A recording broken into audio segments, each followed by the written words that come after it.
Ludo তো অনেকেই খেলেন, লুডো খেলতে মানুষজন ভালোবাসেন, সাপ লুডো পছন্দ করেন অনেকে। কিন্তু লুডো যখন খেলেন তখন একটা সিস্টেম আছে না, যে যতক্ষণ না 6 পড়বে ততক্ষণ চলেই যেতে হবে। তো যখন 6 পড়ে না, এক চান্সে খুব কম মানুষের যারা 6 দান পড়ে, কিন্তু না হলে কি করেন? ধরুন 3 জনের পড়ে গেছে, একজনের পড়লো না, কি করেন? উঠে যান? যান না তো, 6-এর জন্য ওয়েট করে থাকেন।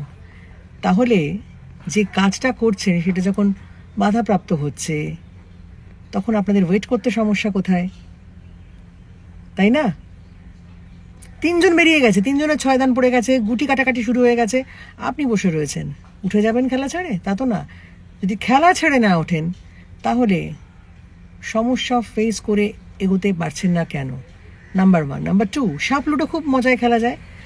দেখবেন একদম মুখের কাছে পৌঁছে গেলেন, টপে, সাপের মুখে সাট করে নিচে হওয়া কাজ এরকমভাবেই তো পণ্ড হয়, তাই না?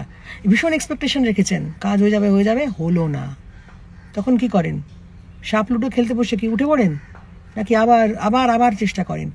তো লাইফেও তো তাই, গোটা জীবনটাই সাপ লুডোর মতো বা লুডোর মতো।